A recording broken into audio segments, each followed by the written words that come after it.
क्या हुआ मोहन? पता नहीं, कुछ खराबी आ गई है। Oh shit. मैं मैकेनिक को ढूंढ कर लाता हूँ अभी।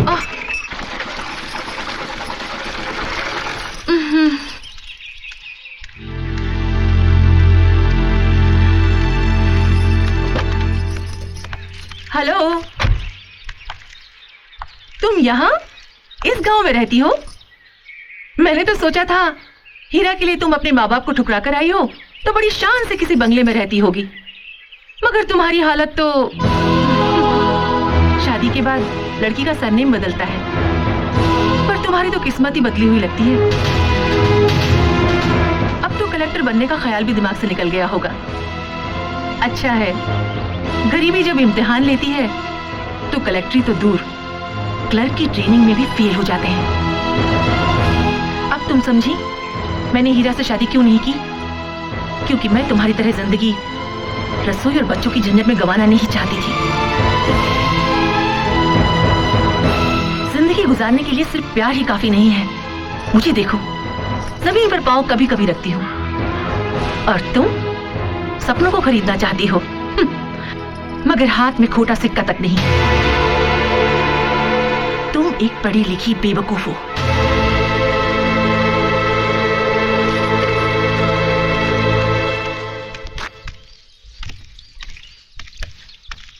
क्या हुआ? बहुत परेशान लग रहे हैं।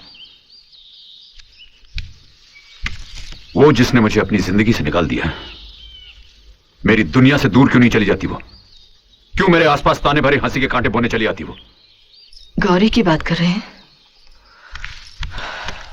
हाँ, गौरी की बात कर रहा हूं। क्यों हंसती हो तुम पर? हो सकता है उसे ऐसा करने में खुशी मिलती हो। खुश होने दो उसे, मुझे दुख नहीं होता। लेकिन मुझे हुआ, बहुत दुख हुआ, बड़ी चोट लगी मुझे।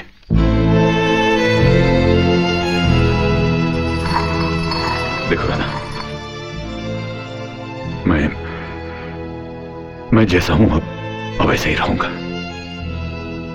ये सच है कि मैं एक बहुत बड़े पेड़ की टहनी हूं, पर अब पेड़ से टूट चुका हूं, कट चुका हूं। मेरा अपना कोई भविष्य नहीं, लेकिन मैं चाहूंगा कि तुम अपना सपना पूरा करो। अब मेरा कोई भी सपना मेरा नहीं रहा। अब सब कुछ आपसे शुरू और आप ही पर खत्म। तो फिर मेरे लिए तुम कलेक्टरी की पढ़ाई करो। मैं दिन रात मेहनत करूंगा, अपने आप को गिरवी रखकर मैं तुम्हारे लिए पैसे जमा करूंगा। जितनी ऊंचाई तुम्हारी होगी उतना ही ऊंचा मेरा कद होगा।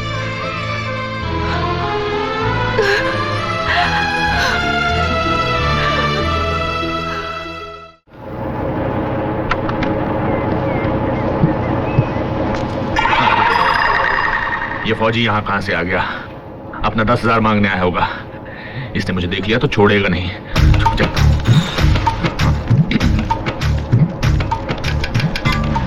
कौन है? धर्मेंद्र है जी, वो बाहर गए हैं दर्जी के पास निकर और बंडी का नाप लेने। आप कौन है? मैं धर्मेंद्र की छोटी बहन कम्मो बोल रही हूँ। आप जरा बाहर आएंगी? बाहर ना बाबा ना, पराए लोगों के सामने आने के लिए धर्मेंद्र भैया ने मना किया है। कहते हैं मर्दों की नजर ओछी हो गई है, नजर कहीं होती है, निशाना कहीं और। मैं नहीं आती बाहर। आप घबराइए मत, मैं नजर और निशाना एक ही जगह पे रखूंगा। फौजी हूँ, बैलेंस बनने वाला। ना बाबा ना, खूबसूरत लड़की को देखकर बड़े बड़े अनबैलेंस हो जाते हैं। शाम को भैया आएंगे, आपको जो कुछ कहना है उन्हीं से कहना। ठीक है, तो मैं शाम को आ जाऊंगा। Bye bye bye. लगता है उल्लू बना दिया। शाम को मिलूंगा ही नहीं, एसटीडी बंद करके निकल जाता हूँ मैं। हाँ। Excuse me. कौन है? जी, मेरा नाम चंपा है। सुना है आपको एक खूबसूरत और जवान ऑपरेटर की जरूरत है। आप जवान और खूबसूरत दोनों हैं?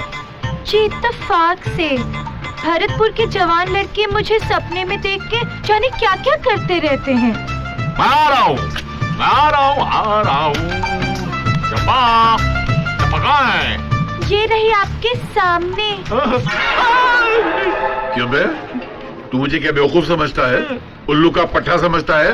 अबे मैं तेरे से बड़ा नौटंकी बाज हूँ। चल पैसे निकाल। अभी नहीं है, टेलीफोन बूथ पर खर्च हो गए। तुम ऐसा करो, इस महीने की 35 तारीख को आ जाना।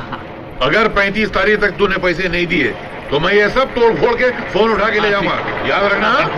हाँ, नहीं तो मुझसे बुरा कोई नहीं होगा। 35 तारीख?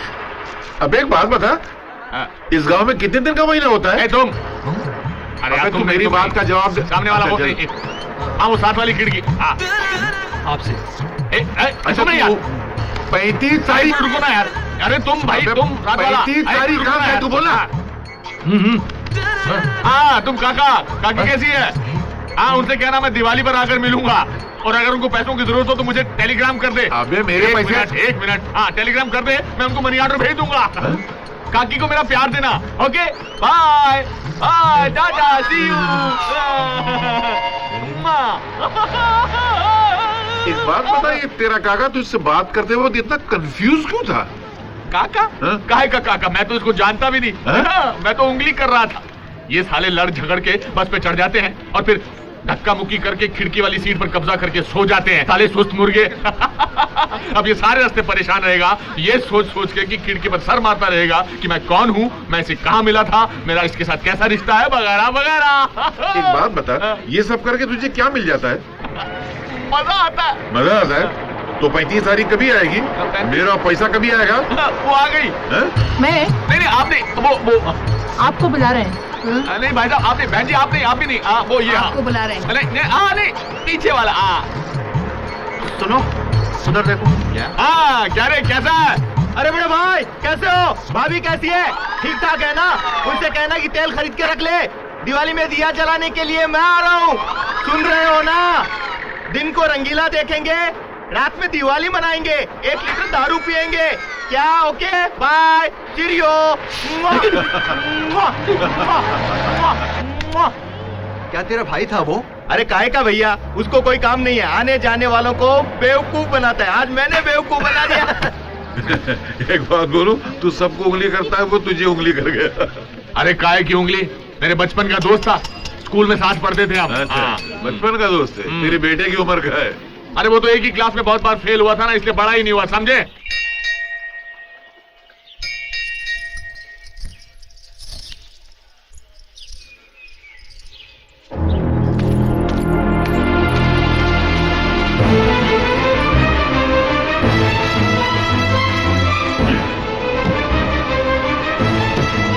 वो दूसरा बोर्ड देना चल। 1 2 3 4। मुझसे कहते थे सब कुछ मेरे हाथ में है, मालिक बैठकर काम करता है तो हम लेटकर काम करते हैं, यही काम करते हैं। 7। बस कीजिए, मुझसे झूठ बोलने की क्या जरूरत थी? आप क्या समझते हैं आपसे इस तरह काम करवा के मैं कलेक्टर बन सकती हूँ? बस रहने दीजिए। राधा, तुम तो जानते हो कि मैं पढ़ा लिखा नहीं हूं, इसके सिवा और काम भी क्या कर सकता हूं? फिर तकलीफ तो हमारी तकदीर है। इंसान तदबीर करे तो अपनी तकदीर बदल सकता है। अगर तुम यही काम करना चाहते हो तो एक पुरानी बस खरीद लो, तुम चलाना भी जानते हो। पैसे कहां से लाऊंगा? जिसके पास बस में चलने का किराया नहीं हो, वो बस कहां से खरीदेगा? पैसे मुझसे ले लो। नहीं नहीं नहीं। अरे भाई, कर्ज समझ के ले लो, आ जाए तो लौटा देना। और नहीं आया तो? बचपन से दुखों का इतना बोझ उठाया है कि अब और बोझ उठाने की हिम्मत नहीं रही। देखो हीरा, मैं तुम्हें अपना समझ के हाथ बढ़ा रहा हूं, अगर तुम मुझे अपना समझते हो तो हाथ मिलाओ। ठीक है, फिर मेरा यहाँ रुकना ही बेकार है। तुम मुझे गैर समझते हो तो मैं चलता हूँ। अरे अंकल रुकिए। अंकल ठीक कहते हैं, ये पराये नहीं है, इनसे कर्ज लेकर बस खरीद लीजिए, सूद के साथ लौटा देंगे। राधा, लेकिन अरे क्या लेकिन चलो चल के बस खरीदो।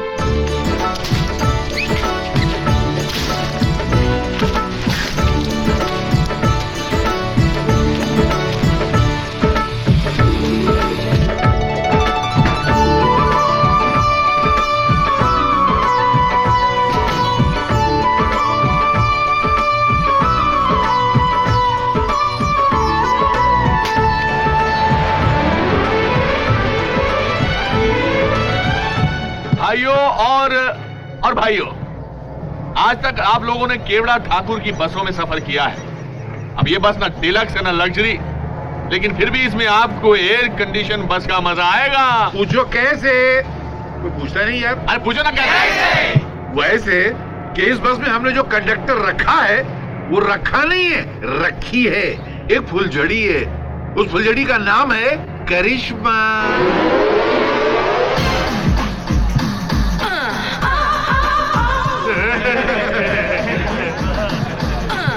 रुकी ना दिल की धड़कने, करिश्मा टिकट बांटो।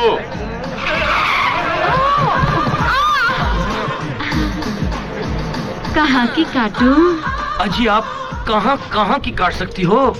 ए इडियट, ये बाल नहीं काटती, टिकट काटती है। टिकट? अलीबाग। अलीबाग का तो सिर्फ 2 रुपए का टिकट होता है यार। अरे अलीबाग जाकर क्या करोगे? अलीबाग में मेरा घर है। और घर जाकर रोज की तरह बीवी की मार खाएगा। इससे अच्छा है करिश्मा के साथ सफर का मजा लो। झूमरी तलैया जाओ, वापसी में अलीबाग में उतर जाना। अलीबाग के 2 रुपए और झूमरी तलैया का 20 रुपया।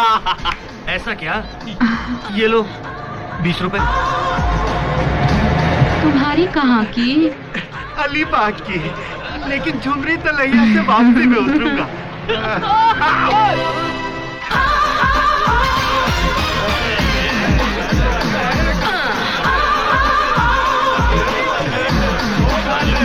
चढ़ जाओ। एक टिकट देना, झुमरी तलैया। 30 रुपए निकालो। 30 रुपए? हाँ। 30 रुपए क्यों? दूसरी बस वाले तो 20 रुपए लेते हैं, तुम 30 लोगे? अरे दूसरी बस सिर्फ डीलक्स होती है, हमारी बस सुपर डीलक्स है। वो देखो। हाँ तो कैसी है सुपर डीलक्स? बहुत अच्छी है साहब, बहुत अच्छी है। ठीक है 30 रुपए निकालो। 30 रुपए क्या साहब, मैं तो 50 दे सकता हूँ। ये लीजिए। ये लो टिकट, कल आ जाना। कल? और नहीं तो क्या अभी? ये लोग बेचारे कल रात से लाइन में खड़े हैं, अभी इनको टिकट मिला इसलिए बस में जा रहे हैं। उधर देखो, ये कल के एडवांस के लिए अभी से लाइन में खड़े हुए। मगर ऐसे कैसे हो सकता है? अरे नहीं हो सकता तो पैसे वापस नहीं, दो। हाँ, नहीं, टिकट लाओ। मैं कल आ जाऊंगा। चलो चलो कल आ जाऊंगा। अरे बस वाले बाबू, मेरा भी टिकट काट दो। उधर कहाँ जा रहे हो? टिकट काउंटर यहाँ है भैया, यहाँ है। हाँ। इधर है, मुझे दिखाई नहीं देता। अरे मैं बाप। अंधा हूँ ना। अरे तो तुम काय को बस में चढ़ रहे हो भैया? तुम्हारे जैसे लोग बस के ऊपर नहीं चढ़ते, बस तुम्हारे ऊपर चढ़ती है। जाओ जाके बस के नीचे लेटो। दिखाई नहीं देता तो क्या हुआ? छूकर मजा तो ले सकता हूँ ना। ऐसा आदमी है। Where is lady conductor? कहाँ है? अरे अरे अरे अरे अरे अरे वहाँ नहीं, रॉन्ग नंबर, रॉन्ग नंबर। किसने कहा था टिकट काटने के लिए लड़की रखने को? इस तरह पैसेंजर बढ़ जाते हैं। अगर बस में कोई चढ़ नहीं रहा था तो खड़े रहने देते उसे। इस बस कंपनी को मैंने अपने पिताजी का नाम दिया है। अपने आप को डुबा सकता हूं, उनके नाम को नहीं। ले जाओ रुपए और जिन जिन से लिए उनको वापस करके आओ। अब बस मैं चलाऊंगा और कैसे चला जाती मैं अच्छी तरह जानता हूं।